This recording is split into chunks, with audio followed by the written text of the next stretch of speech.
Big boss Malayalam season 7 അങ്ങനെ ഒരു fearless ഗെയിമറായി മാറി തൻ്റെ ഗ്രാഫിൽ നല്ല രീതിയിൽ തന്നെയുള്ള ഒരു ഉയർച്ച കൊണ്ടുവരുന്ന നെവിനെയാണ് നമുക്കിപ്പോൾ പ്രമോയിൽ കാണാനായിട്ട് സാധിക്കുന്നത്.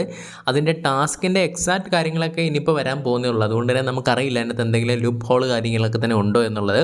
പിന്നെ നെവിൻ്റെ കാര്യം പറയുകയാണെങ്കിൽ അത്യാവശ്യം ബ്രില്യൻ്റ് ആയിട്ടൊക്കെ തന്നെ നിന്ന് ഗെയിം കളിക്കുന്ന വ്യക്തി തന്നെയാണ്. കാരണം ഒരു മരുന്ന് കുടിച്ചിട്ട് ആ ഒരു സൂപ്പർ പവർ കിട്ടി എന്താണ് മത്സരാർത്ഥികൾ കണ്ടുപിടിക്കാൻ പറഞ്ഞിട്ടുള്ളത് എന്നുള്ള കാര്യങ്ങളൊക്കെ വളരെ കൃത്യമായ രീതിയിൽ തന്നെ ഞാനിവിടെ വന്നിട്ടുള്ള കണ്ടസ്റ്റൻ്റാണ്. ഇവർക്ക് ഈ ഒരു ബിഗ് ബോസ് വീട് സെയിൽ ചെയ്യാൻ താല്പര്യമില്ല, എന്നാൽ സെയിൽ ചെയ്യണം എന്നൊക്കെ പറഞ്ഞ് അത്രയും ഇച്ചിരിയുടെ പാടായിട്ടുള്ളൊരു ടാസ്ക് കിട്ടിയിട്ടുള്ള എനിക്ക് അന്ന് നെവിനായിരുന്നു. അത് കൃത്യമായ രീതിയിൽ കണ്ടുപിടിച്ച് അത് പറയാൻ ശ്രമിച്ചിട്ടുള്ള ഒരു വ്യക്തിയായിരുന്നു നെവിൻ. അതുകൊണ്ട് തന്നെ കുറച്ചൊക്കെ അധികം ബ്രില്യൻ്റ് ആയിട്ട് തന്നെ ഈ ഒരു ടാസ്കിലും ഗെയിം കളിക്കുമെന്നുള്ള കാര്യത്തിൽ സംശയമൊന്നുമില്ല.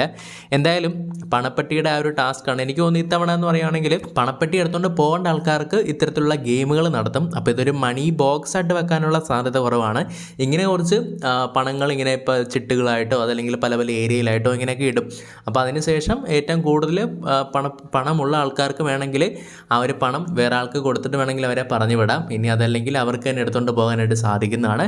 അപ്പോൾ ഇങ്ങനൊരു ടാസ്ക് ആണെന്നാണ് എനിക്ക് തോന്നുന്നത്. അത് നമുക്ക് ലൈവിൽ കണ്ടാലേ അറിയാൻ പറ്റത്തുള്ളൂ നെവിൻ ചെയ്യുന്നത് ബ്രില്യൻ ഗെയിം ആണോ അതല്ലെങ്കിൽ മണ്ടത്തരമാണോ എന്നുള്ളത്.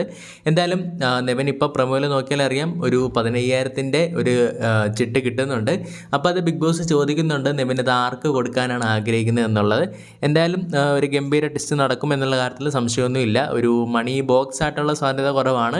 കാരണം അവർക്ക് എങ്ങനെയും ഈ ഒരാഴ്ച ഒരു കോണ്ടൻ്റ് ആയിട്ട് തള്ളി നീക്കണം. അതുകൊണ്ട് തന്നെ അവരൊരു മണി ബോക്സ് വെച്ചിട്ട് ഒരു 5 ലക്ഷം വെച്ച് കഴിഞ്ഞാൽ ഏതെങ്കിലും ഒരാൾ എടുത്തുകൊണ്ട് ഓടും. അതുകൊണ്ട് തന്നെ അങ്ങനെ അവർ ആഗ്രഹിക്കുന്നില്ല. ഇങ്ങനെ കുറച്ച് ടാസ്ക് ഒക്കെ കൊടുത്തിട്ട് ഈ രീതിയിൽ ചെയ്യുവാണെങ്കിൽ കുറച്ചുകൂടെ ഇൻട്രസ്റ്റിംഗ് ആയിട്ട് പോകുന്നതായിരിക്കും. നമുക്ക് നോക്കാം. കൂടുതൽ അപ്ഡേറ്റുമായി ഉടൻ തന്നെ നമ്മൾ ഈ ഒരു ചാനലിലൂടെ വരുന്നതായിരിക്കും.